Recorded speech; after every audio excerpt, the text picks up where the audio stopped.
చిన్న వాక్య భాగమే నేను మీతో పంచుకోవడానికి ఇష్టపడుచున్నాను. మరి పరిశుద్ధ గ్రంథంలో నుండి కీర్తనల గ్రంథము 127వ కీర్తన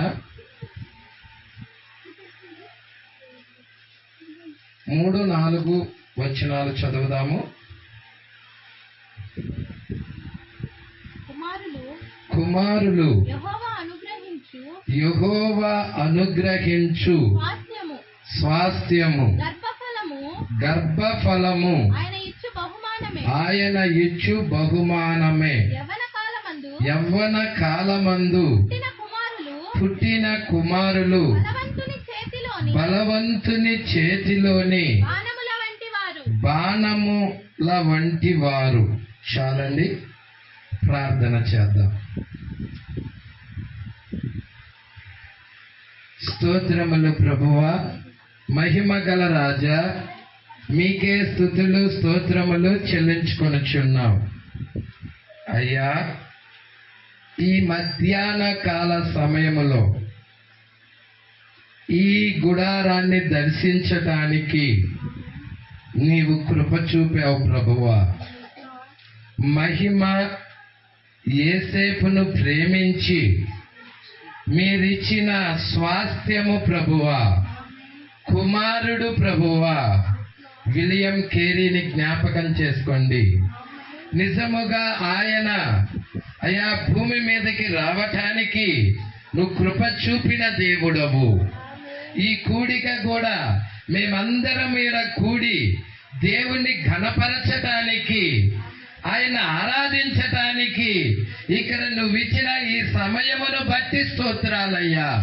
నువ్వు ఇచ్చిన కార్యాన్ని బట్టి, నువ్వు చేసిన ఈ ఘనమైన కార్యాన్ని బట్టి మేమందరం మీద కూడుకోగలిగాం.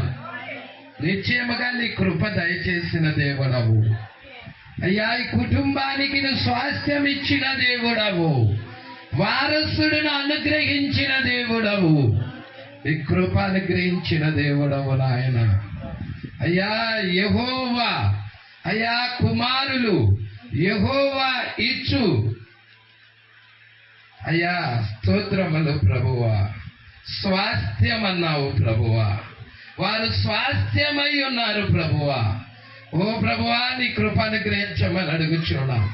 ఈ స్థలములో మీరుండమని అడుగుచున్నాము, మీరు మాట్లాడమని అడుగుచున్నాము, నీ సన్నిధి ఇక్కడికి తీసుకురమ్మని అడుగుచున్నాము. నీ ప్రియ బిడ్డలకు కావలసిన వర్తమానం ఇవ్వమని, మీరే మాట్లాడమని అడుగుచున్నాము. నీ కుమారుడిని మరుగు చెయ్యండి ప్రభువా. దేనికి పనికిరాని వాడు వచ్చివాడు ప్రభువా, కేవలం నీ చేతులకు అప్పగించుకుంటూ ఉండగా మీరే రంగం మీద నిలబడి ప్రభువా ఈ యొక్క కుటుంబానికి, అదే విధముగా వచ్చిన అయా దేవుని యొక్క బిడ్డలకి, ఈ గ్రామస్తులకి ప్రయోజనకరమైన వాక్యము, దీవెనకరమైన వాక్యము, ఆశీర్వాదకరమైన మాటలు మీది మధ్యాహ్న కాలములో వినిపింపజేయమని అడుగుచున్నాము. అయ్యా నిజముగా నాయన నీ కృప అనుగ్రహించమని, మీకే మహిమ ఘనత ప్రభావాలు తెచ్చుకోమని అయ్యా నిశ్చయముగా నాయన కూడి వచ్చిన ప్రతి ఒక్క బిడ్డని నీ చేతులకు సమర్పిస్తుండగా మీరే మా అందరితో మాట్లాడి మహిమ పొందమని నజరేయుడైన యేసు క్రీస్తు నామములో ప్రార్థన చేసి అడిగి వేడుకొనుచున్నాము.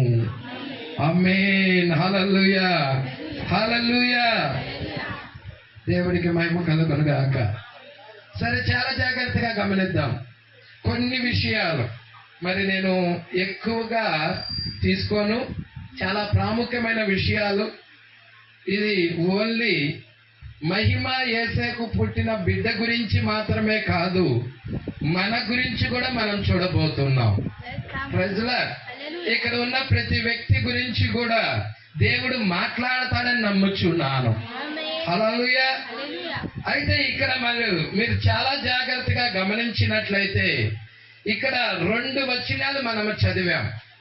ఒకటి, కుమారులు యెహోవా అనుగ్రహించు స్వాస్థ్యము, గర్భఫలము ఆయన ఇచ్చు బహుమానం. గర్భఫలము ఆయన ఇచ్చే బహుమానం.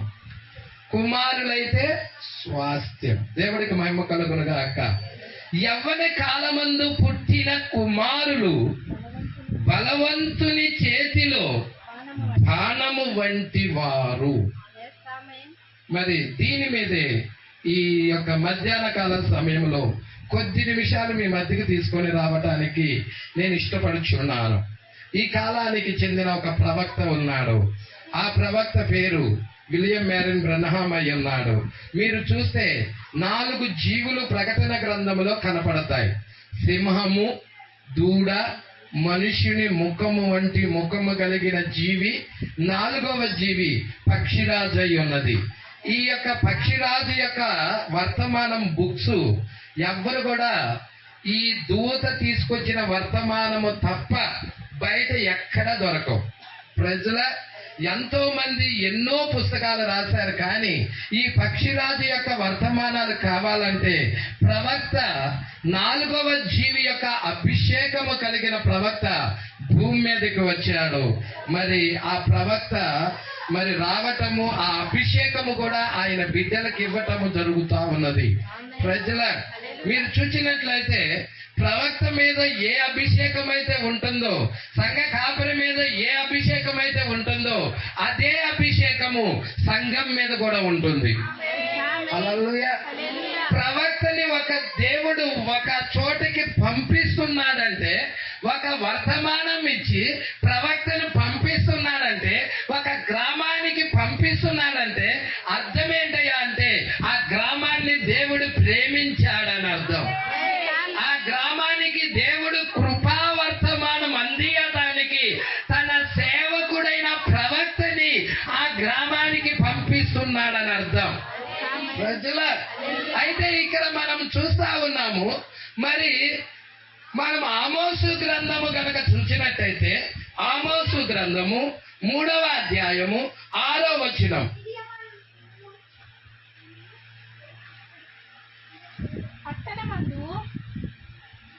పట్టణమందు బాకానాదము వినబడగా జనులకు భయము పుట్టకుండా ఉండునా యెహోవా చెయ్యనిది పట్టణములో ఉపద్రవము కలుగున తన సేవకులైన ప్రవక్తలకు తాను సంకల్పించిన దానిని బయలుపరచకుండా ప్రభువైన యెహోవా ఏమియు.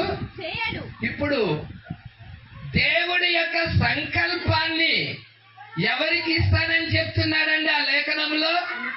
తన సేవకులైన ప్రవక్తలకు.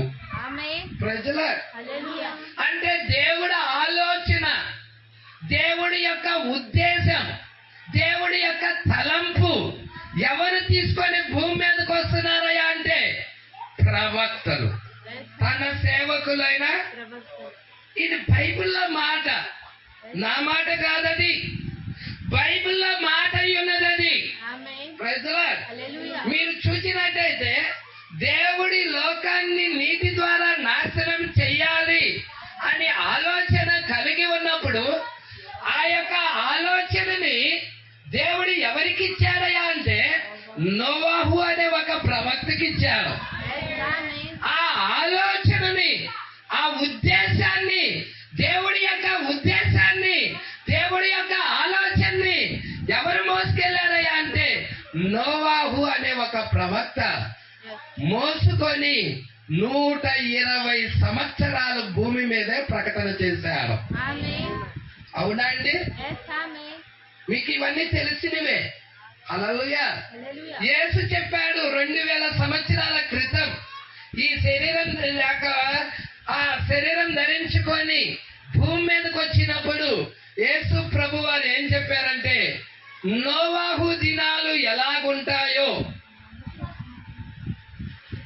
మనుష్య కుమారుడు అంటే యేసుక్రీస్తు. అవునా? యేసుక్రీస్తు యొక్క 2వ రాకడ దినాలు కూడా అలాగే ఉంటాయి అని చెప్పాడు. హల్లెలూయా.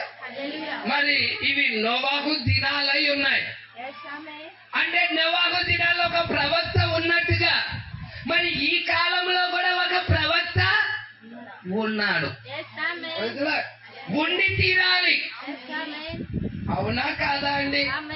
ఆలోచన ఎవరికి చెప్పాలి? ప్రవక్తకి చెప్పాలి. మీరు చూసినట్లయితే మొదటి రాకడికి ముందుగా ప్రవక్త ఉన్నాడు భూమి మీద. యేసుక్రీస్తు యొక్క మొదటి రాకడికి ముందుగా ప్రవక్త ఎవరై అంటే బాప్తిజం ఇచ్చి యోహాను, 6 నెలలు పెద్దవాడు. ఆయన ఏలియా ఆత్మ కలిగిన ఆయన. ప్రజల బాప్తిజం ఇచ్చి యోహాను, ఇదిగో లోక పాపాలు మోసుకొని పోవు దేవుని గొర్రె పిల్లాడి పరిచయం చేశాడు. ఇప్పుడు మనము మొదటి రాకడలో లేము. హల్లెలూయా. మొదటి రాకడ యూదుల దగ్గర జరిగినది, ఇజ్రాయేల్ ప్రజల దగ్గర జరిగినది. మరి రెండవ రాకడ కనుక మనం చూసినట్టయితే అన్య జనులలో జరుగుతున్నది. హల్లెలూయా. ఇప్పుడు మనం రెండవ రాకడలో ఎత్తబడాలనుకుంటున్నాం. శరీర మార్పు పొందుకోవాలనుకుంటున్నాం. ఒక కొత్త శరీరాన్ని పొందుకోవాలనుకుంటున్నాం. ఒక నూతనమైన శరీరాన్ని పొందుకోవాలనుకుంటున్నాం. ప్రజలా, ఇప్పుడు మనం చూస్తున్నాం నూతనమైన శరీరము వచ్చే ముందుగా ఏం జరుగుతుందయ్యా అంటే మహిమ యేసేపులు వాళ్ళిద్దరూ ఏకమయ్యారు. అవునా కాదా అండి? విలియం కేరీ అలా పేరు పెట్టాం. విలియం కేరీ రావడానికి ముందుగా వాళ్ళిద్దరు ఏకమయ్యారా లేదా? ఒకటయ్యారా లేదా? కలుసుకున్నారా లేదా? వాళ్ళు ఒకటైన తర్వాతే 9 నెలలకి బిడ్డ బయటకు వచ్చాడు. 9 నెలల తర్వాత ప్రజల మరి అదే విధానములో మరి రెండవ యొక్క మనం నూతన శరీరంలోకి వెళ్ళాలంటే, కొత్త శరీరంలోకి వెళ్ళాలంటే మరి మనము కూడా ఎవరితోనో ఏకము కావలసిన వారమై ఉన్నాం. ప్రజల ఇక్కడ ఉన్న ప్రతి వ్యక్తి కూడా ఏకము కావాలి. సంఘం అంటే స్త్రీ అయి ఉన్నది. స్త్రీ అనేదానికి ఇతను కూడా స్త్రీయే. పాస్టర్గా ఉన్న ఈయన కూడా స్త్రీయే, నేను కూడా స్త్రీయే. ఇక్కడ ఉన్న మనమందరము సంఘమై ఉన్నాము. మనమందరము స్త్రీ అయి ఉన్నాము. పురుషుడు ఎవరంటే యేసుక్రీస్తు అయి ఉన్నాడు. ఇప్పుడు స్త్రీ పురుషులు ఐక్యమవ్వాలి. యేసుక్రీస్తు మనము ఒక్కటవ్వాలి. అప్పుడే ఆయనలో ఉన్న వాక్యము జీవకణం. హల్లెలూయా. ఈమె మనసులోకి పంపిస్తాడు. ఈమె గర్భమన మనసులోకి పంపిస్తాడు. అప్పుడు కొత్త శరీరం ఉంటది. ప్రజలా, నువ్వు ఆశించవచ్చు అప్పుడు కొత్త శరీరాన్ని, నూతనమైన శరీరాన్ని. ప్రజలా, మీకు తెలుసా బైబిల్ ఇలా చెప్తుంది, ఈ శరీరం రక్త మాంసాలు కలిగిన శరీరం. ఇది స్త్రీ పురుషుడు కలయిక ద్వారా వచ్చిన శరీరం. ఇంకొక శరీరం ఉన్నది సహోదరుడా. ఆ శరీరం గురించి ఎంతమందికి తెలుసు? ఆ శరీరము ఎలా ఉన్నదో తెలుసా? మీరు చూస్తే అది స్త్రీ పురుషుడు కలయిక ద్వారా కాదు ఉన్నది. స్పోకెన్ వర్డ్, పలకబడిన మాట ద్వారా కలిగినది ఆ శరీరం. మీరు చూస్తే ఆ శరీరం గురించి కావాలనుకుంటే ఆది కాండము నుండి ఆ శరీరం గురించి మాట్లాడుతూనే ఉన్నది బైబిల్.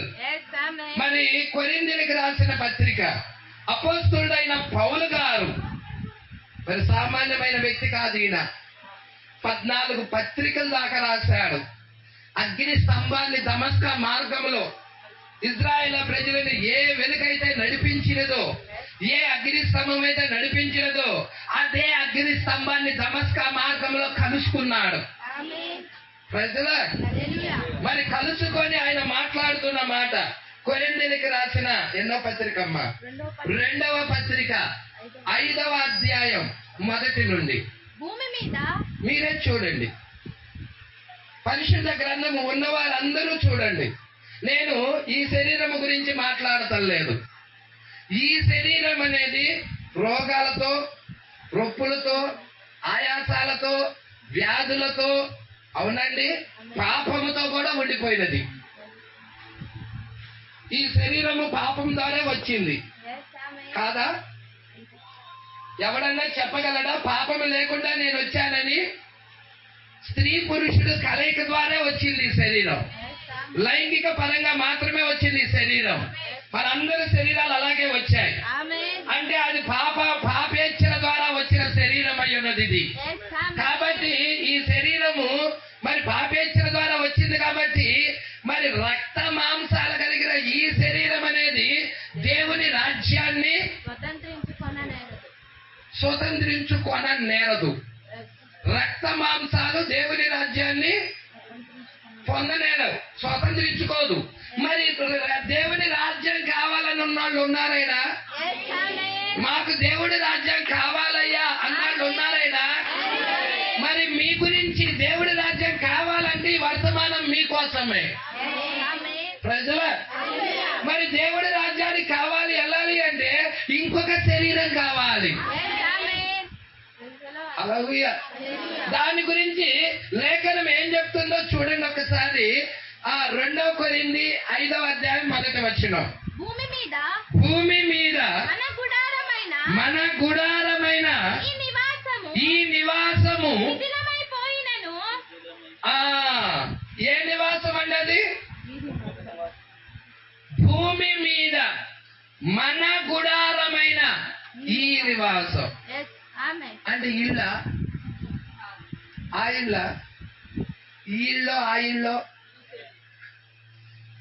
ఇప్పుడు నువ్వు ఉంటున్న నివాసం, నీవు ఒక ఇంటిలో ఉన్నావు.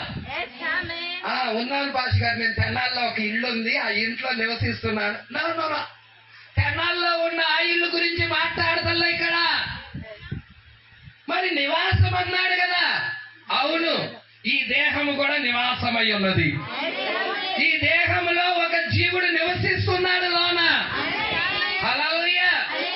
అంటే ఈ నివాసము శిథిలమైపోయిన, అంటే ఈయన చనిపోయినప్పుడు తీసుకెళ్లి భూస్థాపన చేస్తారు, మట్టి అయిపోతుంది, శిథిలమైపోతుంది. కానీ ఇంకొక నివాసం ఉన్నదంటున్నాడు, ఇంకొక నివాసం ఉన్నదంటున్నాడు. ఇంకొక నివాసం ఎక్కడుండదు పాష గారు? ప్రజల ఆ నివాసము కొరకే మనమందరం ఎదురు చూస్తున్నాం. ఆ నివాసము దీనిలోకి ధరించుకుంటేనే ఎత్తబాట్లో వెళ్ళేది. ఆ నివాసము రాకుండా ఇది ఎత్తబాటులోకి వెళ్ళిద్దా? ఆ నివాసం లేకుండా ఇది ఎత్తబాటులోకి వెళ్ళిద్దా? ఇది మార్పు చెందిద్దా? ప్రజల మరి మార్పు చెందాలన్నా, ఈ నివాసంలో ఉన్న ఆలోచనలు మారాలన్నా ఆ నివాసం రావాలి. ఆ నివాసం రావాలి. ఆ నివాసం ఎవరి మీదకైతే వస్తుందో ఆ నివాసం వచ్చినప్పుడు ఇతర ఆలోచనలు మారతాయి, ఇతర ఉద్దేశాలు మారతాయి, ఇతర ప్రణాళిక మారుతుంది. ఇతడు వాక్యం ఏం చెప్తుందా అని వాక్య ప్రకారం నడవడానికి ప్రయత్నిస్తాడు. వాక్యంలో తన స్థానం ఏమై ఉన్నదా చూసుకుంటాడా. నా గురించి రాయబడిన వాక్యం ఎక్కడున్నది? బైబిల్లో నా గురించి రాయబడిన లేఖనం ఎక్కడున్నది? నేను ఆ లేఖనము దగ్గరికి వెళ్ళాలని ఆ వ్యక్తి ఆ లేఖనాన్ని వెతకడం ప్రారంభిస్తాడు.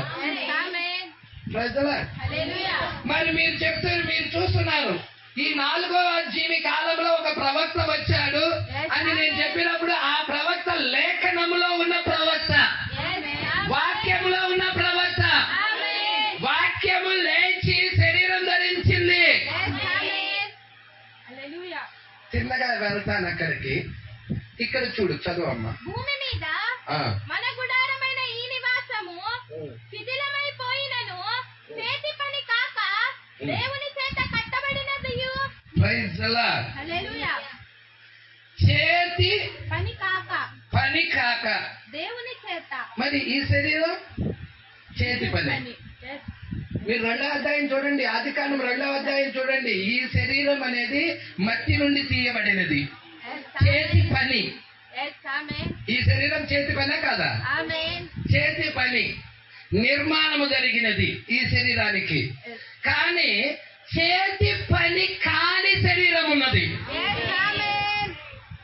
బైబిల్ చెప్తుంది. అది ఆది కాండం నుండి దాని గురించి చెప్తూనే వస్తుంది. అమ్మా ఏమంటున్నాడు? చేతి పని కాక దేవుని చేత కట్టబడినది నిత్యమైనదియు అయిన నివాసము పరలోకమందు మనకి ఉన్నదని ఎరుగుదుము. ఎవరికైతే ఆ నివాసం ఉన్నదో వారు ఈ మధ్యాహ్న కాల సమయంలో ఇక్కడ వారమ్మటి ఆ నివాసం ఉన్నది. ఈ వాక్యం వారికి అర్థమవుతుంది.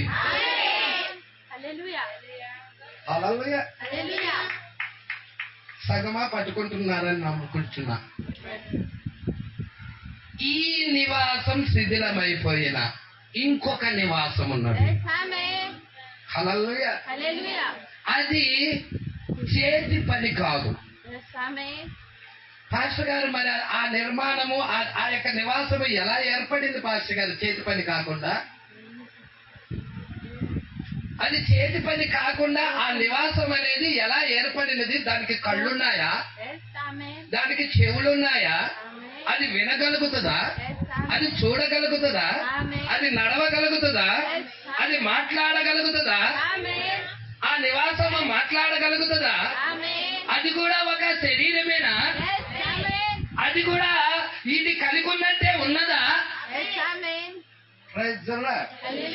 ఇది ఎలాగున్నదో అలాగే ఉన్నది.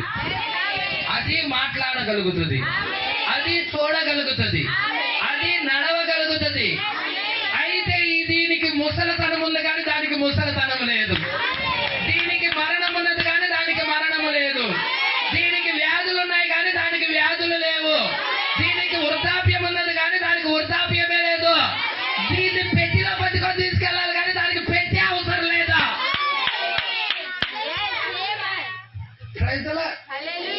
ఏమన్నా కావాలంటావా దానికి?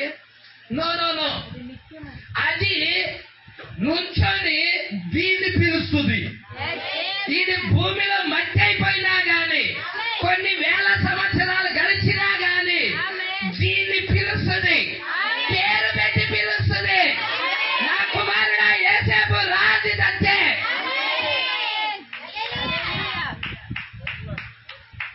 లాజరు రా అని యేసు పలికినప్పుడు కుళ్ళిపోయిన శరీరం, పురుగులు పడిన శరీరం ఎలా లేచి నుంచుందో. ఇంకా చెప్పాలంటే మట్టి అయిపోయిన శరీరాలు. పాత నిబంధనలో భక్తులందరూ పాతి పెట్టబడినప్పుడు వాళ్ళ శరీరాలన్నీ ఏమైనాయి? మట్టి అయిపోయినాయి. యేసు సిలువలో బిగ్గరగా కేక పెట్టినప్పుడు సమాధులు తెరవబడ్డాయి. నిద్రించిన పరిశుద్ధుల శరీరాలు లేచాయి. ఆ శరీరం లేచింది. అవునా పాస్టర్ గారు? అది లెగవాలి అంటే, ఈ శరీరం లెగవాలి అంటే ఈ శరీరాన్ని ఆ శరీరానికి లోపరచాలి. ఎంతమంది లోపరచడానికి ఇష్టపడుతున్నారు? దాని గురించి ప్రవక్త ఏం చెప్పాడో ప్రకటన గ్రంథము 4వ అధ్యాయము 2వ భాగము ఈ బుక్ లో చెప్పినది నేను చదువుతాను, గమనిద్దాం.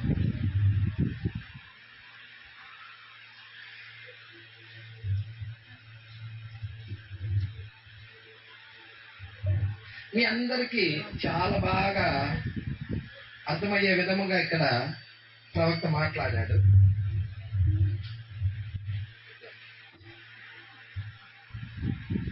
కాబట్టి రాత్రి యందు నిద్రించుటకు ముందుగా ప్రార్థించుట అనేది మనము ఎల్లప్పుడూ ఒక అలవాటుగా చేసుకున్నాము. ప్రతి వాళ్ళు కూడా ప్రార్థిస్తారు. నేను మొదటిసారిగా మారినప్పటి నుండి నాకు అలవాటు ఉన్నది. నేను ఉదయాన్నే లేచి మరియు అది నేను నడుచుటకు చాలా చీకటిగాను మరియు చాలా మంచు వంటి పొగతో నిండి ఉంటుంది. నేను ఎక్కడికి వెళ్ళుచున్నానో నాకు తెలియదు. కానీ కేవలము నేను ఆయనను నా చేతిలో తీసుకొని దినమంతా నన్ను నడిపించుము అని అడిగినట్లయితే, ప్రజల అయ్యా నేను నీ హస్తాల్లోకి వస్తున్నాను, నీ చేతుల్లోకి వస్తున్నాను, నన్ను నువ్వు దినమంతా నడిపించు ప్రభువా అని ఉదయకాలంలో లేచి ఎంతమంది ప్రార్థిస్తారండి అలా? సరే వినండి, జాగ్రత్తగా వినండి, చాలా జాగ్రత్తగా వినండి. మరి కొద్దిసేపే తీసుకుంటాను, మీకు చాలా ఇంట్రెస్ట్ అయిన స్టోరీ. అయితే నాకు జ్ఞాపకం ఉన్నది, తిన్నగా ఈ వీధిలోనే 6వ పేర అండి, 6వ పేర. అయితే నాకు జ్ఞాపకం ఉన్నది, తిన్నగా ఈ వీధిలోనే నేను ఒక యవ్వనస్తుడిగా ఉన్నప్పుడు, ప్రవక్త ఒక యవ్వన వయసులో ఉన్నప్పుడు, అంటే ప్రవక్త జీవితంలో జరిగిన ఒక అనుభవాన్ని తీసుకుంటున్నాడు అనమాట. దాన్ని వాక్యంతో పోలుస్తున్నాడు. మరియు బిల్లి పాలకు 3 లేక 4 సంవత్సరాల వయసు ఉండొచ్చు. బిల్లి పాలు ఎవరో తెలుసుగా మీకు? తన యొక్క మొదటి భార్య కుమారుడు హోపు. ఆమె చనిపోయినది, తర్వాత 2వ భార్యను చేసుకోవటం జరిగినది. ఆమె పేరు ఏంటంటే మీరా. హల్లెలూయా. హోపు యొక్క కుమారుడు అన్నమాట ఈ బిల్లి పాలు. ఎన్ని సంవత్సరాలు ఉన్నాయి బిల్లి పాలకి? 4 సంవత్సరాల వయసు. చిన్న పిల్లవాడు, 4 సంవత్సరాల పిల్లాడు. మీ అందరికీ తెలిసే ఉంటది వయసు ఎంత ఉంటుందో. జాగ్రత్తగా పట్టుకోండి, చాలా జాగ్రత్తగా పట్టుకోండి, చాలా ఇంపార్టెంట్ అయిన మాటలు ఇక్కడ ఉన్నాయి. బిల్లి పాలకు 3 లేక 4 సంవత్సరాల వయసు ఉండొచ్చు. మరియు మేము ఈ వీధిలోనే నివసించేవాళ్ళం. ఈ వీధి చివరనే ఇక్కడే నివసిస్తా ఉన్నాము. మరియు ఒక రాత్రి బిల్లి త్రాగుటకు నీళ్లు కావాలని అడిగాడు. ఎప్పుడు అడిగినది? రాత్రిపూట.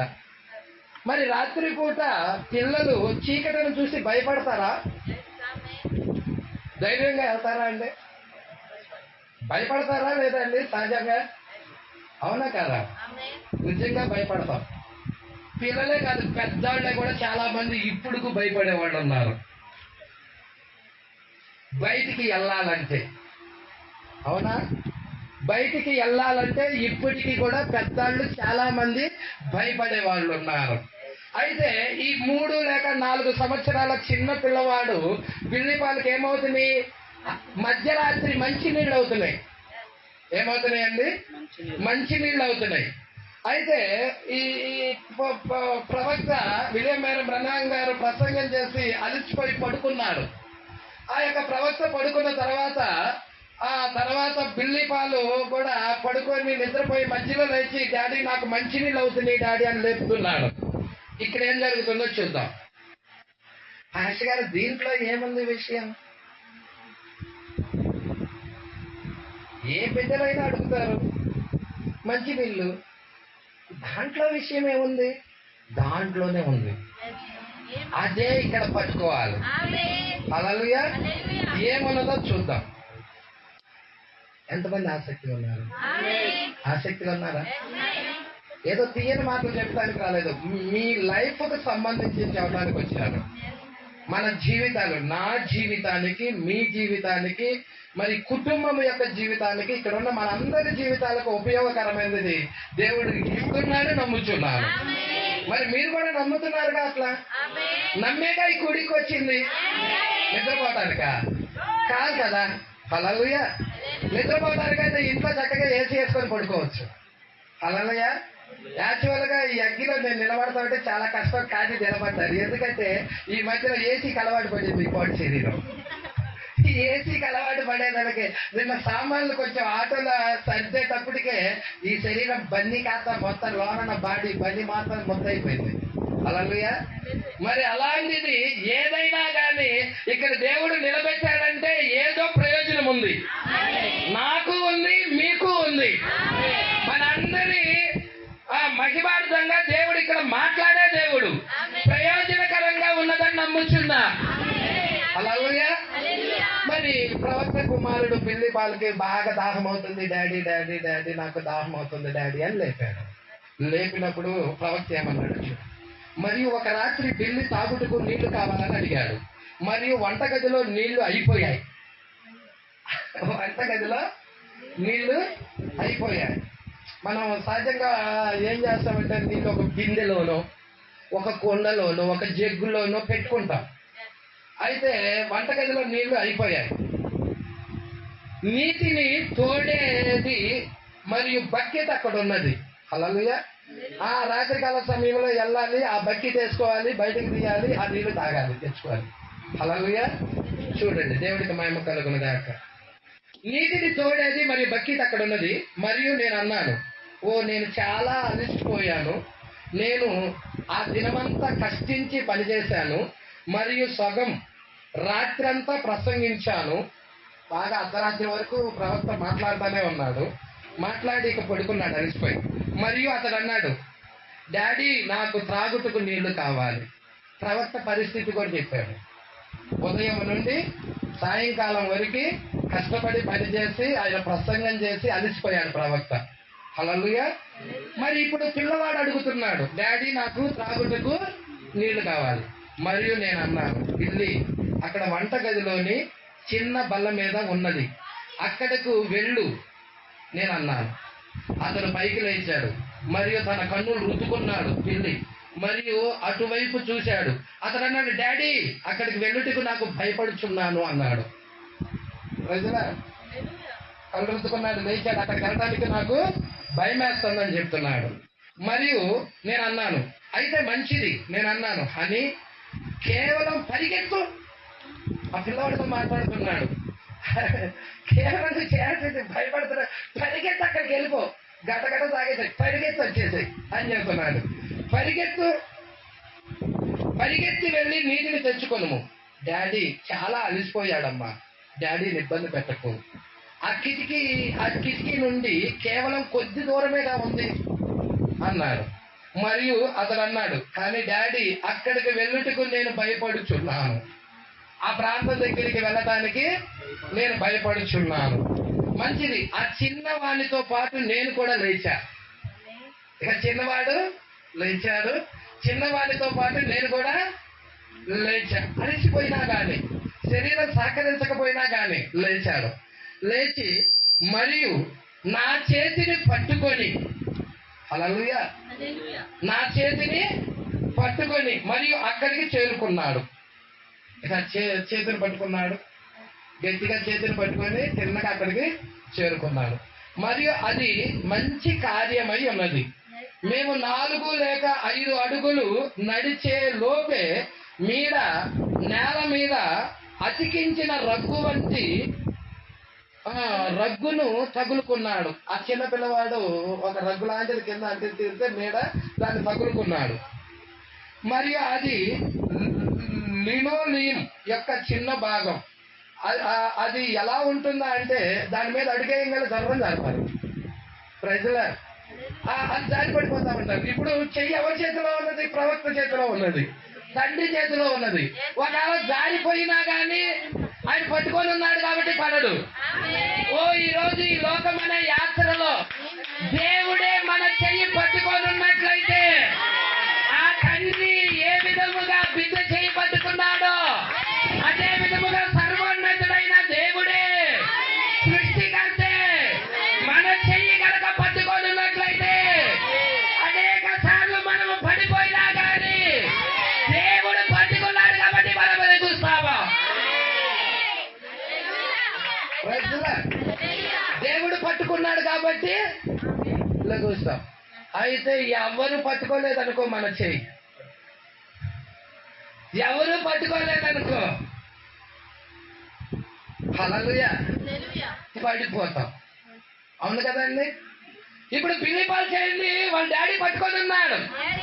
ఇప్పుడు మన డాడీ అయిన యేసుక్రీస్తు, మన తండ్రి అయిన యేసుక్రీస్తు ఎంతమంది చెయ్యి పట్టుకోవాలని కోరుకుంటున్నాడు?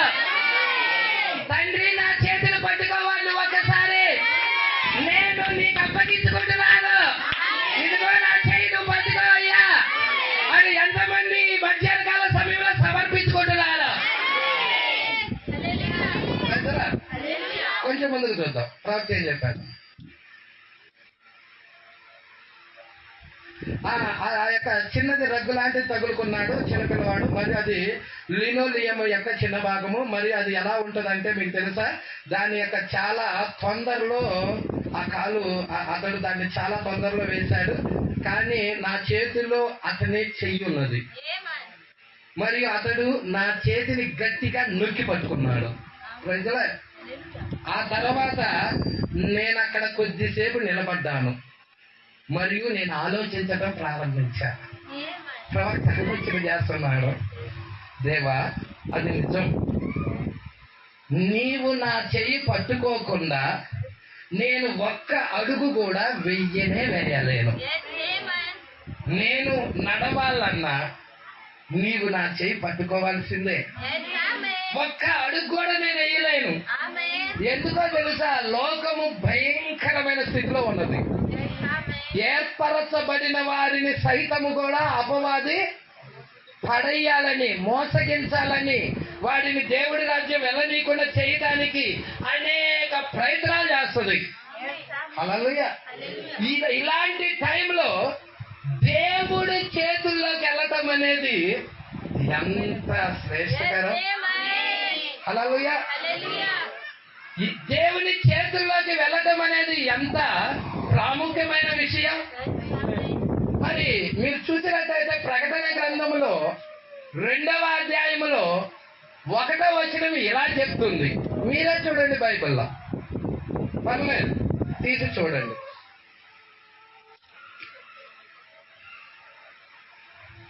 చదవమ్మా. ఎఫెసులో ఉన్న ఇలాగు వ్రాయుము, 7 నక్షత్రములు తన కుడి చేత పట్టుకొని 7 దీపస్తంభముల మధ్య సంచరించువాడు చెప్పు సంగతులేవనగా. ఇక్కడ మీరు చూడండి, చదివిన వాక్య భాగంలో మనం ఏం గమనించాం? 7 నక్షత్రాలు ఉన్నాయి. ఆ 7 నక్షత్రాలు కూడా యేసయ్య యొక్క కుడి చేతిలో ఉన్నాయి. 7 నక్షత్రాలను కూడా ఆయన పట్టుకొని ఉన్నాడు. హల్లెలూయా. ఆ 7 ఆయన నక్షత్రాలను పట్టుకున్నాడు. ఏంటి పాస్ గారు ఆ నక్షత్రాలు? వీళ్ళే. ఇక్కడ బ్యానర్ మీద ఉంది క్లియర్ గా మీకు. ఆ తెలుగు అక్కడి నుంచి లెక్కేసినట్లయితే ఇక్కడికి ఎంతమంది వస్తారు? 7 వస్తారు. వాళ్ళ పేర్లు కూడా ఉన్నాయి. ఉన్నాయా? ఆ నక్షత్రాల యొక్క పేర్లు కూడా ఉన్నాయి. ఈ నక్షత్రాలు ఎవరో కాదు, దేవుడి దగ్గర నుండి పంపించబడిన దూతలు. దూతలు అంటే రెక్కలు కలిగిన దూతలు కాదోళ్ళు. రెక్కలు కలిగిన దూతలు దేవుడి దగ్గర ఉన్న ఆ దేవదూతలో కాదు. హల్లెలూయా. వీరెవరయ్యా అంటే వర్తమానికులు. సంఘానికి వర్తమానం అందించడానికి దేవుడి దగ్గర నుండి పంపించబడిన ప్రవక్తలై ఉన్నారు. మరి ఈ కాలంలో కూడా ప్రవక్తను పంపించాడు, నక్షత్రాన్ని పంపించాడు. ఈ నక్షత్రము కూడా ఆయన చేతిలో ఉన్నది. అంతేకాదు ఆ నక్షత్రం యొక్క వర్తమానం నమ్మిన మనమందరము కూడా ఆయన చేతుల్లోనే ఉన్నాము.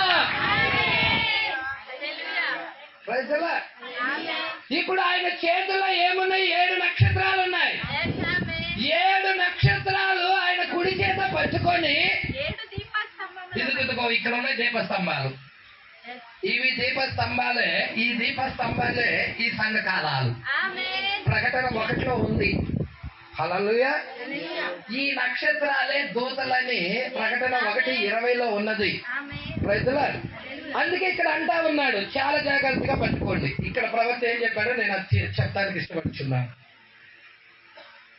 తర్వాత నేను అక్కడ కొద్దిసేపు నిలబడ్డాను మరియు ఆలోచించాను, దేవా అది నిజం కదా, నీవు నా చేయి పట్టుకోకుండా నేను ఒక్క అడుగు కూడా వేయలేను. ఎందుకనగా నేను ఎల్లప్పుడూ తొట్టు పడుతూనే నేను ఎప్పుడు తొట్టు పడతానో నాకే తెలియదు. హల్లెలూయా. ఎప్పుడు పడిపోతానో కూడా నాకే.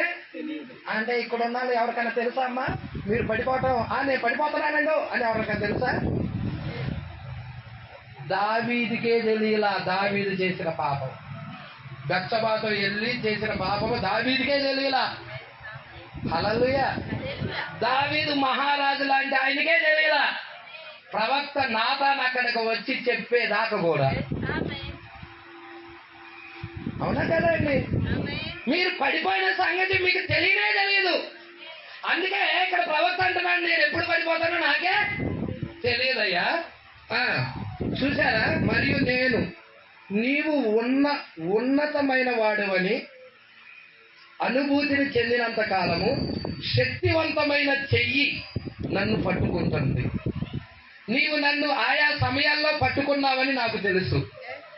అనేక సమయాల్లో ప్రవక్త పట్టుకొని ఉన్నాడు ఆ చేతిని. ఓ ప్రవక్త భూమి మీద ఉన్న దినాల్లో మీ ఎంతమందికి తెలుసండి? ఒకసారి ప్రవక్త యవనస్తుడిగా ఉన్నప్పుడు ఒక అమ్మాయిని ప్రేమిస్తాడు. ఆ అమ్మాయితో జట్కా బండి ఒకటి పట్టుకొని వెళ్తాడు. ఎక్కడికి?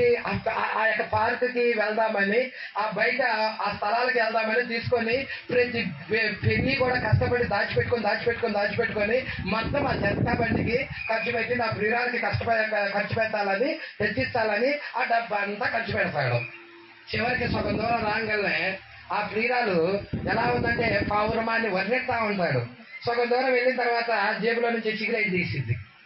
సిగరెట్ తీసుకొని అగ్గిపుల్ల తీసుకొని గొప్ప పిలుస్తా ఉండిద్ది. ప్రజలా ఎప్పుడైతే పిలుస్తా ఉండిద్దో ఇక ఇట్లాంటి ప్రియురాలు దొరికింది నాకు అనుకుంటాడు మనసులో. అనుకున్న తర్వాత సరే ఏదైతే మారిద్దేమలే, మార్పు చెందిద్దేమలే అనుకుంటాడు. హల్లెలూయా. అనుకున్న తర్వాత ఇక ఎమ్మటే ఆ ప్రియురాలనిద్ది, బిల్లీ టేక్ ఇట్ అనిద్ది. బిల్లీ టేక్ ఇట్ అదేమన్నా లడ్డా లేకపోతే ఏమిటి? టేక్ ఇట్ అంటది. అదేంటి? సిగరెట్. అది ఎంత పాపం అండి! దేవుడికి మహిమ కలుగునుగాక. తీసుకొని తాగుము అంటుంది ఎవరిని? ప్రవక్తని.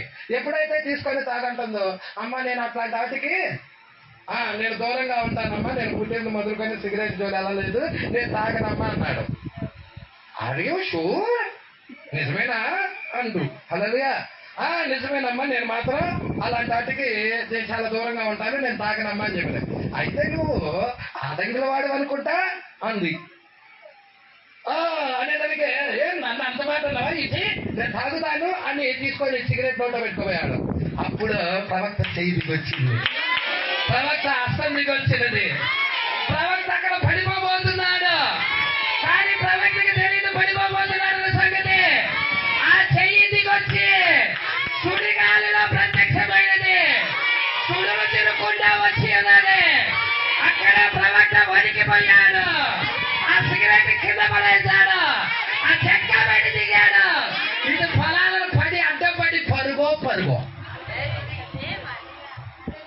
మళ్ళీ జట్క బండి వేసుకొని వచ్చిందేమోనండి. పొలాలైతే జట్క బండి రాదు, ఇటు కాలువలు అన్ని దాటుకొని పరుగో వెళ్ళిపోయాడు. దేవుడికి భయం కలుగునుగాక. నీకు ఆ ప్రియురాలు లేదు, ఆమె లేదు. Good bye. చూసారా అండి? ప్రవక్త చేతులు పట్టుకున్నాడు, దేవుడు ప్రవక్త చేతులు పట్టుకున్నాడు. ఒకసారి వాళ్ళ నాన్నగారు ఆ యొక్క కళ్ళు అమ్ముతా ఉంటాడు. ఆ యొక్క కళ్ళు అమ్ముతా ఉండినప్పుడు చాలా మంది అక్కడికి వచ్చి తాగుతా ఉంటారు. అయితే ప్రవక్త ఎంతో కష్టపడి నీళ్లు కొట్టుకొచ్చి అది మోసి ఎందుకంటే పెద్ద కుమారుడు ఇంటికి 10 మంది కుమారుల్లో పెద్ద కుమారుడు.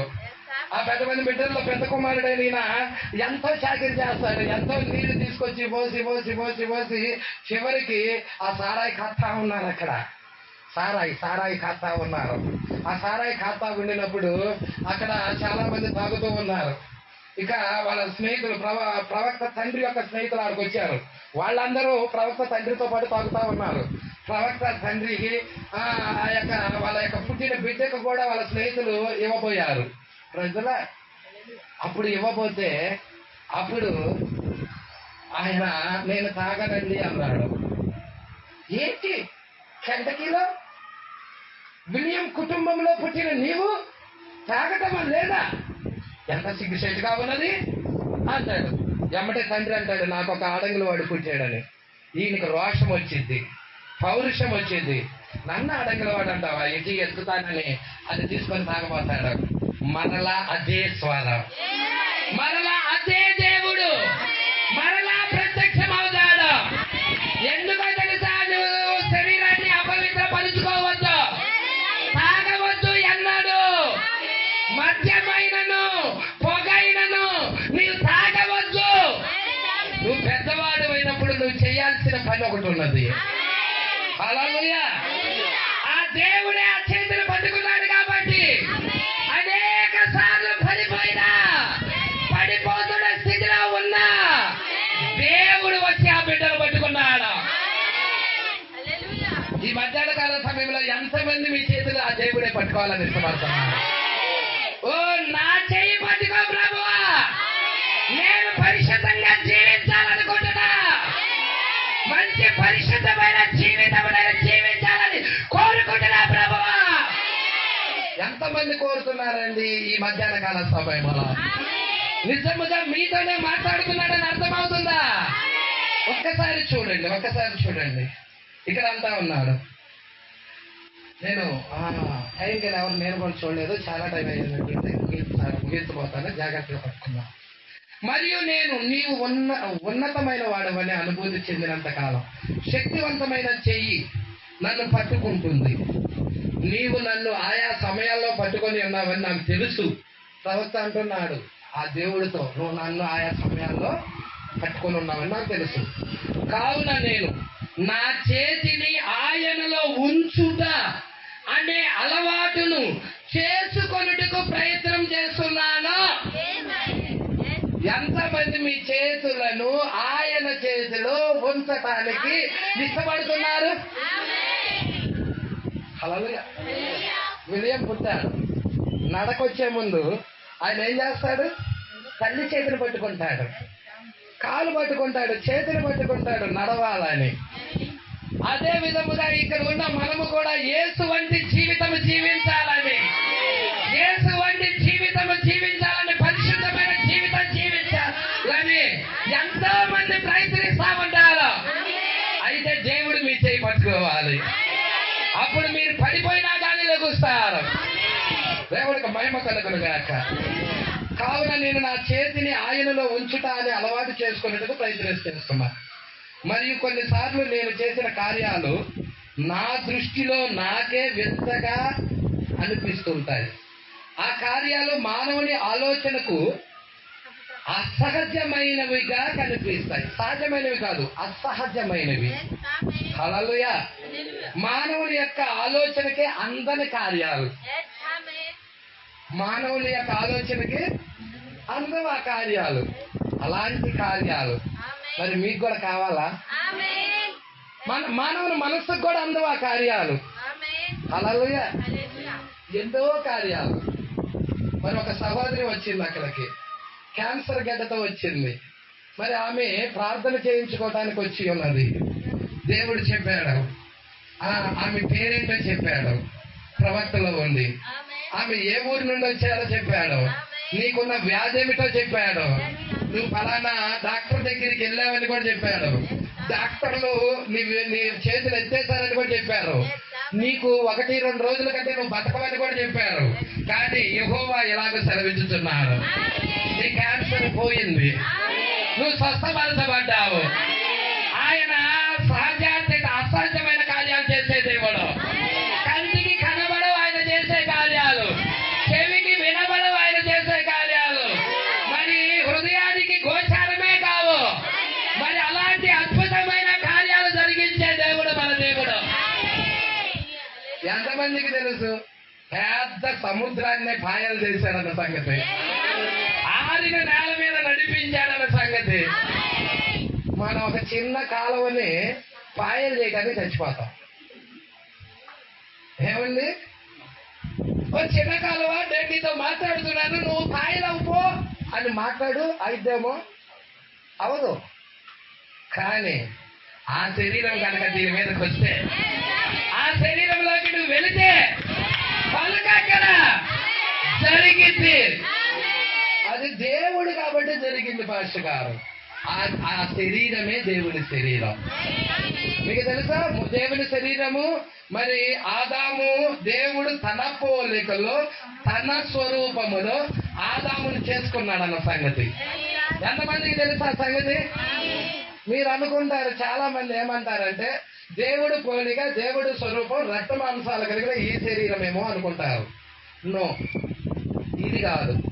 ఇది 2వ అధ్యాయంలో చేయబడిన శరీరం. ఆదికాండం 1వ అధ్యాయంలో చేయబడిన శరీరం వేరే. అది పలుకబడిన మాట ద్వారా కలిగిన శరీరం. ఆ శరీరము మోషే ధరించుకున్నాడు. ఆ శరీరం ధరించుకున్నాడు కాబట్టి మిడతలు కలుగులు కాక అన్నాడు, కప్పలు కలుగులు కాక అన్నాడు, ఓ ఐగుప్తు దేశమంతా చీకటగులు కాక అన్నాడు. ఏలియా నీ వంటి నా వంటి మానవుడే. ఆకాశం ఎత్తడ వల్లే అవును కాక అన్నాడు.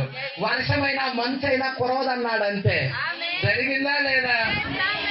ఒక కుటుంబం దగ్గరికి వెళ్ళాడు. ఆ కుటుంబం ఆ యొక్క కుటుంబంలో కొంచెమే పిండి ఉన్నది, కొంచెమే నూనె ఉన్నది. ఇక లేదు. ఆ కుటుంబం పస్తులతో ఉండి చనిపోబోతున్నారు. దేశం అంతా కరువుతో అల్లాడిపోతా ఉన్నది. వానలు లేకుండా ఉన్నది. ఆ కుటుంబంలో ఆ భర్త చనిపోయి ఉన్నాడు. భార్య మరి అదేవిధంగా బిడ్డ ఇద్దరే ఉన్నారు. హల్లెలూయా. ఇప్పుడుగా మీకు అర్థమై ఉండాలి ఆ కుటుంబం ఏ కుటుంబము. ఆ కుటుంబం సారేపల్లి గ్రామంలో ఆ విధవరాల కుటుంబం దగ్గరికి వెళ్ళాడు. ఒక దైవజనుడు వెళ్ళాడు. మానవుడు ఒక ఆయన వెళ్ళాడు. దేవుని ఆత్మ కలిగిన ఒక ఆయన వెళ్ళాడు ఆ కుటుంబం దగ్గరికి. హల్లెలూయా. మొదటి అప్పం చేసుకొచ్చి నాకు ఇమ్మన్నాడు. అంతే. హల్లెలూయా. అయ్యా కొంచెమే ఉందయ్యా బుడ్డిలో నూనె, కొంచెమే ఉంది తొట్టిలో పిండి. ఈ పూటకి నేను నా కుమారుడు అది ఆ అప్పము వేసుకొని 2 వస్తాయి. ఒక అప్పము నా కుమారుడికి, ఒక అప్పం నాకు వేసుకొని చనిపోదాం అనుకుంటున్నాం. హల్లెలూయా. ఇక లేదు పిండి, చనిపోదాం అనుకుంటున్నాం అని ఆ స్త్రీ అన్నప్పుడు అప్పుడు అంటున్నాడు, మీరు చనిపోరు, మీరు చనిపోరు, మీకు ఆహారం సమృద్ధిగా దొరుకుతుంది. యెహోవా ఇలాగ సెలవిస్తున్నాడు, మొట్టమొదటి అప్పము తీసుకొచ్చి నాకు ఇవ్వు, తర్వాత మిగతా అప్పాలన్నీ మీరు చేసుకొని తినండి. నేను మీరు తింటారో తినండి. ఆ రోజే కాదు, కరువు కాలం అంతా తినండి. కరువు కాలం మొత్తం దేవుడు మిమ్మల్ని పోషిస్తాడు. తినండి. ఎంతమంది ఇక్కడే ఉన్నారు? హల్లెలూయా. మరి ఆ దైవజనుడు మాట విన్నాడు. ఆ స్త్రీ విన్నది, ఆ స్త్రీ లోబడినది, ఆ వాక్యానికి లోబడినది. మొట్టమొదటి అప్పము కష్టపడి తయారు చేసి తీసుకొచ్చి ఆ యొక్క అప్పము కాల్చి ఆయనకి ఇచ్చినది. ఇక్కడ ఉన్నదా స్త్రీ?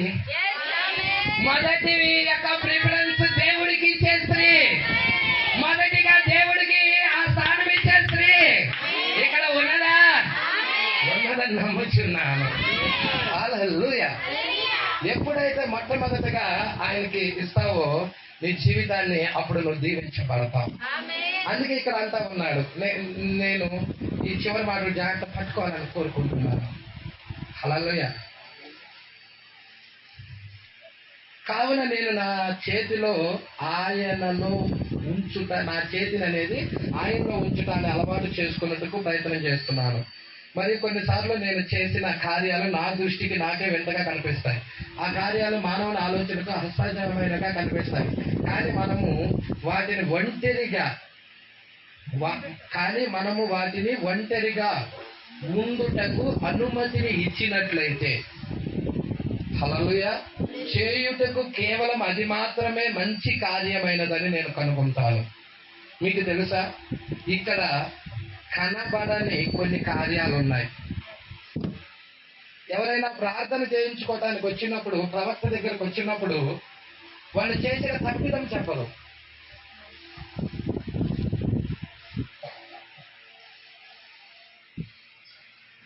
జాగ్రత్తగా పట్టుకోండమ్మా. ప్రవక్త దగ్గరికి ఎవరైనా ప్రార్థన చేసుకోవడానికి వచ్చినప్పుడు, దైవజనుడా నేను ఫలానా పాపం చేశానని ఎవరైనా చెప్పగలరా? ఎవడూ చెప్పడు.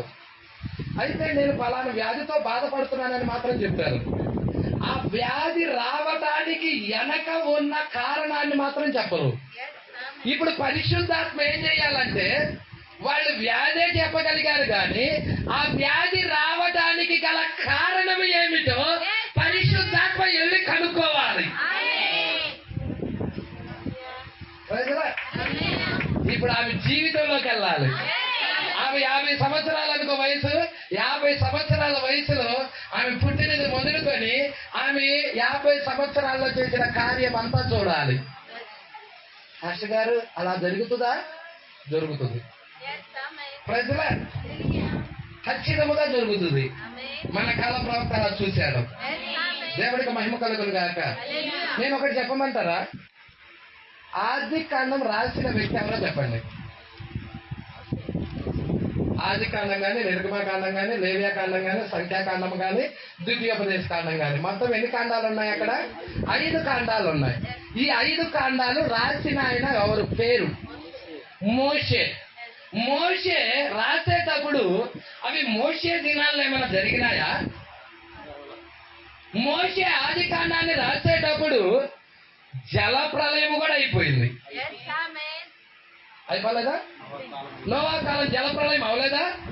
హల్లెలూయా. నోవాహు కుమారులు షేము, హాము, యాపెతు.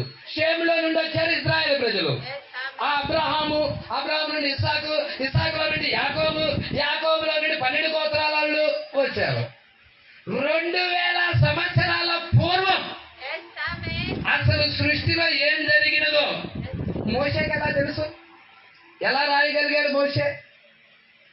నేను అడుగుతున్నా.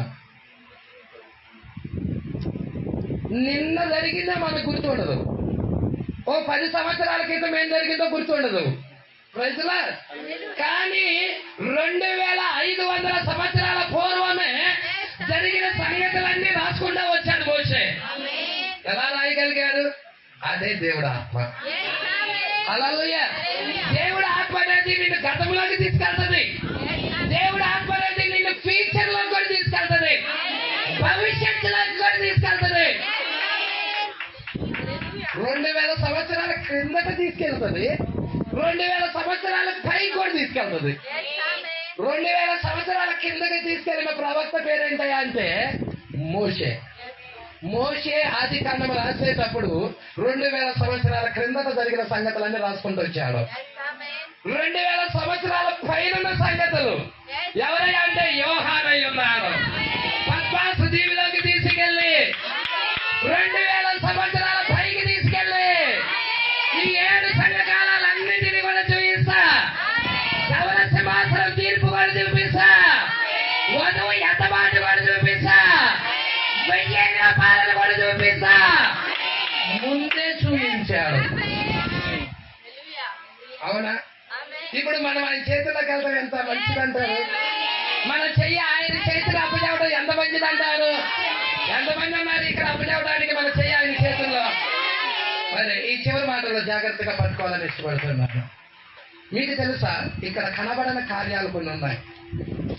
నిన్ను దేవుడు వారిలోనికి నడిపించి, నిన్ను దేవుడు వారిలోకి నడిపించినట్లయితే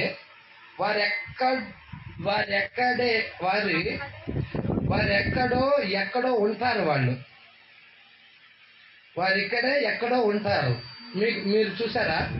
ఎందుకనగా అలాగూ నడిపించాలో ఆయనకి, ఎందుకనగా ఎలాగూ నడిపించాలో ఆయనకి తెలుసు. కావున ఆయన కృపే మనకు కావలసి, ఆయన కృపే మనకు చాలుననేది కనిపిస్తున్నది. మరియు మనకు కావలసిన భద్రత అంతా ఆయనలోనే ఉన్నది. నీ గురించిన భద్రత అంతా ఆయనే తీసుకుంటున్నాడు. అప్పుడు ప్రతి ఒక్క దాన్ని ఆయన ప్రక్కనే పడవేయము. మరియు దేవుని యొక్క మార్పు లేని చేతిని పట్టుకును. హల్లెలూయా. ఒక మార్పు లేని దేవుని యొక్క చేతిని పట్టుకున్నవాడు ఒక ఆయన ఉన్నాడు ఈ కాలంలో. హల్లెలూయా. ఆయన యొక్క వర్తమానాలు ప్రసంగించబడినాయి. ఆయన యొక్క వర్తమానాలు ఇవి. హల్లెలూయా. ఆయనే 7వ నక్షత్రం, ఈ కాలానికి పంపించబడిన 7వ నక్షత్రం, దేవుని యొక్క చేతిలో ఉన్న మనిషి. మరి మీరు చాలా జాగ్రత్తగా చూసినట్లయితే ఒక స్త్రీ వచ్చింది. ఈ మాటతో నేను ముగించేస్తాను. ఒక స్త్రీ వచ్చినది ఎవరి దగ్గరికి? ప్రవక్త దగ్గరికి. చాలా మంది స్త్రీలు, చాలా మంది వ్యక్తులు వస్తారు. అయితే వాళ్ళకున్న రోగాలే చెప్తారు. రోగం ఎలా వస్తుందో తెలుసా? ఏమన్నాడో తెలుసా? వీడు గుడ్డివాడిగా పుట్టడానికి వీడు చేశాడా? వీడు కన్నవాడు చేశారా?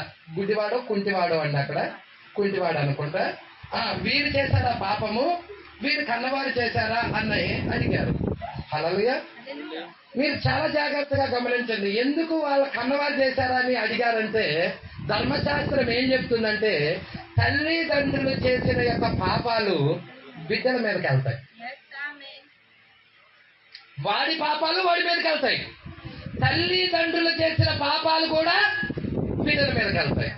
అందుకే వాళ్ళు అడిగారు యేసున మాట, వీరు చేశారా, వీరు కన్నవారు చేశారా? అపోస్తల కార్యక్రమంలో అనుకుంటా మరి యోహాన అదొకసారి చూద్దాం, మీకు లేఖనం చూపిస్తాను. యోహాను సువార్త 9వ అధ్యాయం చూడమ్మా. గుడివాడిగా పుట్టింది కావును 9:1 నుంచి చూడమ్మా. ఆయన మార్గమున పోవచ్చుండగా పుట్టు గుడ్డివాడైన ఒక మనుష్యుడు కనబడెను. ఆయన శిష్యులు బోధకుడా వీడు గుడ్డివాడై పుట్టుటకు ఎవడు పాపము చేసెను? వీడా వీని కన్నవారా? ప్రజల వీడు గుడ్డివాడిగా పుట్టడానికి వీడు చేశాడా పాపము? వీడు గుడ్డివాడిగా పుట్టడానికి వీడి కన్నవాళ్ళు చేశారా పాపము అని అడిగాడు. శిష్యులు అడిగారు ఆ మాట. ప్రజల అడిగినప్పుడు యేసు అన్నాడు, వీడైనను వీడి కన్నవారైనను ఇద్దరు చేయలా. హల్లెలూయా. మరి వీడు గుడివాడిగా పుట్టడానికి గల కారణం ఏమిటి? ఒకటి, వీడు చేసినా గుడివాడు అవుతాడు. వీడి కన్నవారు చేసినా గానీ పాపం వీడి మీదకి వచ్చి గుడివాడు అవుతారు. ఈ రెండు కాకుండా మూడో కార్యం ఉన్నది ఇంకొకటి. ఆ మూడో కార్యం ఏమిటయ్యా అంటే దేవుని క్రియలు వీని యందు బయలుపరచబడడానికి వాడు గుడివాడిగా పుడతాడు.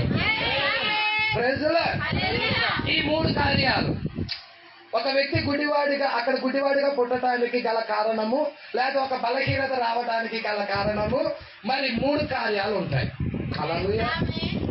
మరి ఇక్కడ అలా అక్కడ యేసు మరి వీడు చేయలేదు, వీడు కన్నవారు చేయలేదు. మరి ప్రవక్త దినాలలో ఒక స్త్రీ ఉంది.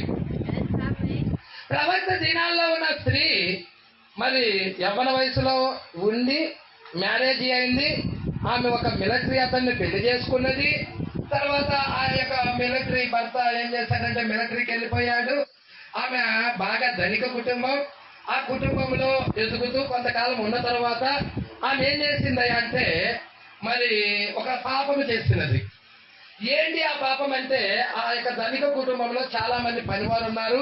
ఒక పనివాడిని తీసుకొని మార్కెట్కి వెళ్ళి మరి కూరగాయలు అవి తీసుకొని వెళ్ళిపోయి మార్కెట్కి వెళ్ళి మరి అక్కడ మరి ఏం చేసిందంటే ఆ స్త్రీ మరి ఆ పనివాడు ఆ స్త్రీ ఒకటే ఉన్నది. మరి అక్కడ పాపము చేసి ఉన్నది. అది కారులో వెళ్ళి కారులో పాపం చేశారు వాళ్ళు. ప్రజలా పట్టుకుంటున్నారండి. చేసినప్పుడు అక్కడ వర్షం పడుతుంది. కొన్ని గుర్తులు చెప్పారు ప్రవక్త. వర్షం పడుతుంది, గేటు కూడా వేయబడి ఉన్నది, రైలు గేటు. వీళ్ళు సైడ్ ఆపేసి పక్క సైడ్ ఆపేసి వాటి పాపపు క్రియ జరిగించారు. తర్వాత వచ్చినది ఆమె ఒక క్రైస్తవరాలు. వచ్చేసి మరి యథావిధిగా ఇంటికి వచ్చినది, తలకు పోసుకొని తలంటి స్నానం చేసి, ప్రభువా నేను పాపం చేశాను ప్రభువా, మరి ఉద్రిక్తతలో నేను మా పనివాడితో పోయాను, నన్ను క్షమించు, ఇక ఎప్పుడు ఆ పాపం చేయను ప్రభువా క్షమించు అని కన్నీరు పెట్టుకున్నది. దేవుడి దగ్గర ఏడ్చింది, ప్రాధేయపడినది. ప్రజల ఎప్పుడైతే ప్రాధేయపడి కన్నీరు విడిచినదో కానీ ఆ పాపము ఆమెను వదిలిపెట్టలేదు. ఎందుకు వదిలిపెట్టలేదయ్యా అంటే వివాహము జరిగిన తర్వాత ఆమె భర్తతో ప్రమాణం చేస్తుంది. అక్కడ వివాహంలో ఏం జరుగుతుంది? భర్తతో ఆ స్త్రీ ప్రమాణం చేస్తుంది. ఏమని ప్రమాణం చేస్తుందంటే నేను వివాహ ప్రమాణాలు మీ అందరికి వివాహ కార్యక్రమాల్లో తెలుసు, చూసే ఉంటారు. వేరొక పురుషుడిని కన్నెత్తి కూడా చూడను, నీతోనే జీవితాంతము జీవిస్తాను, శ్రమ వచ్చినా కష్టం వచ్చినా హింసైనా కరువైనా నీతోనే జీవిస్తానని ప్రమాణం చేస్తారు. హల్లెలూయా. పురుషుడు స్త్రీకి చేస్తుంది, స్త్రీ పురుషుడికి చేస్తుంది. అయిపోయిన తర్వాత కొంతకాలం గడిచిన తర్వాత ఈ స్త్రీ పాపం చేసిన తర్వాత ఈ స్త్రీకి ఒక బలహీనత వస్తుంది. ఒక బలహీనత ఏంటంటే అది నరాల బలహీనత వస్తుంది. అది బాగా భయంకరంగా నరాలు షేక్ అవుతా ఉంటాయి, వణికిపోతా ఉంటుంది. ఆమె యవ్వన వయసులోనే ఉన్న స్త్రీ బాగా వణికిపోతా ఉంటది. అలాగా వణికిపోతా ఉండినప్పుడు సరే ఈమె దగ్గర చాలా డబ్బు ఉన్నది, అత్తగారింటి గారి చాలా డబ్బు ఉన్నది. వైద్యుడిని పిలిపించేసి ఎంతో మందులు వాడారు కానీ తగ్గలేదు. ఆ యొక్క వ్యాధి అనేది తగ్గలేదు. అయితే విలియం మ్యారియం బ్రనహాం గారు కూటాలు పెట్టుకుంటా వస్తున్నారు. అయితే ఆ ఊరు దగ్గరలో మరి విలియం మ్యారియం బ్రనహాం గారు కూటాలు పెట్టినప్పుడు ఆ కూటాలకి తను కాదు కానీ తన స్నేహితురాలు వెళ్ళింది.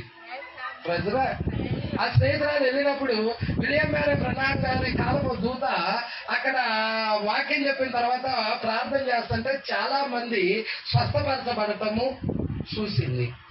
ఇప్పుడు నా స్నేహితురాలకు కూడా మరి ఈ వ్యాధి నుండి విడిపించాలి, నా స్నేహితురాలు కూడా ఈ కుడికి తీసుకొని రావాలని మరుసటి రోజు ఏం చేసిందంటే తను వెళ్ళి తన స్నేహితురాలను తీసుకొని కుడికి వచ్చేసింది. ఇంకా ప్రవక్త స్టేజీ మీదకి వెళ్ళలేదు, ఆ గదిలో రెడీ అయ్యి వస్తా ఉండినప్పుడే ఎదుర్కోవడానికి వచ్చేసింది. ఎదురుగా వచ్చి ప్రైజ్లాడ్ పాస్టర్ గారు అని చెప్పింది. ప్రైజ్లాడ్ అమ్మా ఎలా ఉన్నారు ఏంటి అంటే బాగున్నాను పాస్టర్ గారు అని అడిగి ఉన్నది. ప్రార్థన చేయమనేదానికి ఆ ప్రవక్త ఆమెతో కొంచెం మాట్లాడుతూ ఉన్నాడు అంతే. ఎమ్మటే ఆమె ప్రవక్త ఆమె జీవితంలోకి వెళ్ళిపోయాడు. ఆమె జీవితంలోకి వెళ్ళిపోయాడు, చూశాడు. ఆమె జీవితంలో జరిగిన ఆ సంఘటన చూసినప్పుడు ఆయన ఒకటే అన్నాడు, I see a green car అన్నాడు. నేను పచ్చ కారు చూస్తున్నాను అన్నాడు అంతే. ఆమెకి ఎమ్మటే అటాక్ అయిపోయినది. ఎక్కడ ఆమె చేసిన తప్పిదము, కొన్ని సంవత్సరాల క్రితం చేసిన తప్పిదం అనేది ఎమ్మటే అటాక్ అయిపోయినది. హల్లెలూయా. అప్పుడు అయ్యా నేను దేవుడి దగ్గర ఒప్పుకున్నాను అని ఆ యొక్క స్త్రీ చెప్పడం ప్రవక్తతో చెప్తా ఉన్నది. నువ్వు చెప్పాల్సింది, నువ్వు ఒప్పుకోవాల్సింది దేవుడి దగ్గర కాదు. నువ్వు పాపం చేశావు, అక్కడ రైలు గేట్ వేయబడి ఉన్నది, ఒక రైలు గేట్ వేయబడి ఉన్నది. అప్పుడు ఆ టైంలో వర్షం కూడా కురుస్తా ఉన్నది. ఇవన్నీ చెప్పిన తర్వాత నువ్వు ఒప్పుకోవాల్సింది నీ భర్తతో అని చెప్పాడు. నేను ఇటువంటి కార్యం చేశానని నా భర్తతో నేను ఇప్పుడు చెప్పాను అనుకో, నా భర్త నాకు విడాకులు ఇచ్చేస్తాడు, కంపల్సరిగా నన్ను చంపేస్తాడు కూడా అవసరమైతే. నేను ఆ కార్యం చెయ్యలేను అని కుప్పకూలిపోయింది. ఏడుస్తా ఉన్నది అక్కడే. దేవుడు కృప కలిగిన దేవుడు, కరుణ కలిగిన దేవుడు, ఆమె మీద దేవుడు హస్తం ఉన్నది కాబట్టి హల్లెలూయా. నేను చేయాల్సింది ఏమి లేదమ్మా అని చెప్పాడు. కానీ దేవుడు ఏం చేశాడంటే మరలా ప్రవక్తకి ఇంకొక విజన్ ఇచ్చాడు. ఈమె జీవితంలోనికి ఏ దేవుడైతే తీసుకొని వెళ్ళాడో అదే దేవుడు ఇంకొక విజన్ కూడా ఇచ్చాడు. ఆ విజన్ లో చూస్తుంది ఎవరినంటే ఈమె భర్తనే. ఈయన భర్తనే చూస్తున్నాడు. ఆ భర్త కూడా సేమ్ తప్పిదములో ఉన్నాడని చెప్పేశాడు. నా భర్త అట్ట అంటే ఆయన కాదయ్యా, నా భర్త పర్ఫెక్ట్ అయ్యా అని చెప్పింది. తీసుకురా అని చెప్పాడు. ఫోన్ చేసింది, అక్కడ పిలిపిటం జరిగి ఉన్నది.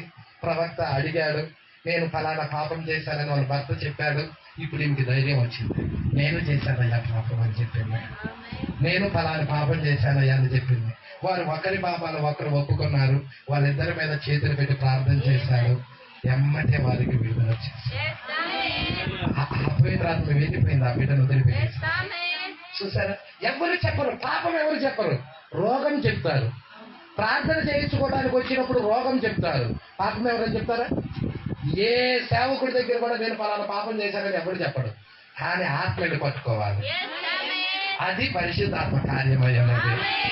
మరి సమరయ స్త్రీ జీవితంలో అది కదా జరిగింది. యాకోబు బావి దగ్గర జరిగింది అది కాదా? మాట్లాడుతూ ఉన్నాడు యేసుక్రీస్తు సమరయ స్త్రీతో. హల్లెలూయా. కాసి నేను నీళ్ళు ఇవ్వ నాకు అని అన్నాడు. అయ్యా మీరేమో యూదులు, మేమేమో సమరయులు, నీళ్ళు ఎట్లా అడుగుతున్నాం, మీకు మాకు సాంగత్యం లేదు కదా అని యేసు చెప్తా ఉన్నాడు. నువ్వు ఇచ్చి నీరు తాగితే తప్పికొంటారేమో కానీ నేను ఇచ్చి నీరు తాగితే అన్నాడు తప్పికొని అన్నాడు. అయ్యా నీరు కావాలి నాకు ఇవ్వ అని అడిగింది. ఇస్తా కానీ నీ భర్తను పిలిచి తీసుకురా అన్నాడు. హల్లెలూయా. నీకు ఆ నీరు ఇస్తా కానీ నీ భర్తను తీసుకురా అన్నాడు. ఈమె జీవితం గురించి, మరి ఆమె చేసిన తప్పిదాల గురించి యేసు చూడాలి. ప్రజలా నువ్వు వెళ్ళి నీ భర్త తీసుకురా అని కనుక ఆ మంది నాకు భర్త లేదయ్యా అంది. ఎమ్మటే కుండ బద్దలు చేసేసాడు. నీకు 5 పెరిమిట్లు ఉండేది అన్నాడు. నీకు 5 భర్తలు ఉన్నారని చెప్పాడు. ఇప్పుడు ఇంకొకడు ఉన్నాడు, వాడు కూడా నీ భర్త కాదు, ఆడవాడు.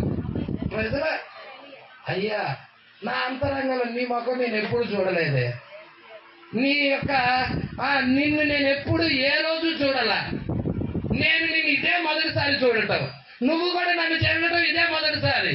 నా జీవితం గురించి ఎలా చెప్పగలుగుతున్నావు నువ్వు? అదే పరిశుద్ధాత్మ, అదే దేవుడి ఆత్మ. ఆయన చేతుల్లో కనుక నువ్వు వెళ్ళినట్లయితే గొప్ప కార్యాలు చూడగలుగుతావు. ఎంతమంది ఆ చేతుల్లోకి వెళ్ళడానికి ఇష్టపడుతున్నారు? ఆ యొక్క ప్రభుత్వ బిల్లి చేతిని వాళ్ళ డాడీ పట్టుకున్నాడు. ఈ రోజు మన చేతిని కూడా ఆయన పట్టుకోవాలని ఎంతమంది ఆయన చేతికి మరి మీ చేతిని అప్పగించడానికి ఇష్టపడుతున్నారు, ఆయనకి లోబడడానికి ఇష్టపడుతున్నారు. మరి ఇష్టపడతామా అలాగా? కుమారులు యెహోవా అనుగ్రహించు స్వాస్థ్యం ఇచ్చాడు. హల్లెలూయా. కుమారులు స్వాస్థ్యమై ఉన్నారు, వారసులై ఉన్నారు. వాళ్ళు బలవంతుని చేతిలో, బలవంతుడు ఎవరో చెప్పండి? యేసుక్రీస్తే కదా. ఆయన చేతిలో బాణం లాంటి వాళ్ళు మీరు. మరి ఆయన చేతిలోకి వెళ్తారా మీరు? ఒకరోజు దావీదు ఆయన చేతులకు అప్పగించుకున్నాడా? గొలియాతును చంపాడు, అవును కదండి. మరి మీరు చూడండి, గొలియాతును చంపాడంటే సామాన్యమైన విషయమా? ఈ దావీదు చూస్తేమో 12 సంవత్సరాలు, గొలియాతు చూస్తేనేమో 6 అడుగుల జానడు. 6 అడుగులు కదా, 6 మూరలు. ఒక్కొక్క మూర 3 అడుగులు, 6 మూరలు అంటే 18 అడుగుల జానడు ఉన్నాడు. 2 తాటి చెట్లు ఎక్కువ ఉంటాడు.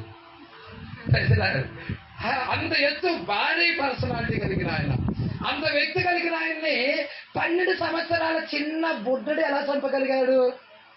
కండ బలం కాదు, బుద్ధి బలం కాదు, ఆత్మ, పరిశుద్ధాత్మ దేవుడి చేతిలోకి వెళ్ళాడు.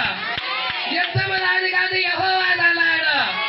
5 రాళ్ళు తీసుకున్నాడు, చేతిలో ఉన్న 5 రాళ్ళు తీసుకున్నాడు. JESUS జీసస్ 5 రాళ్ళు తీసుకున్నాడు. అక్కడ ఒక ఒడిసెను తీసుకున్నాడు.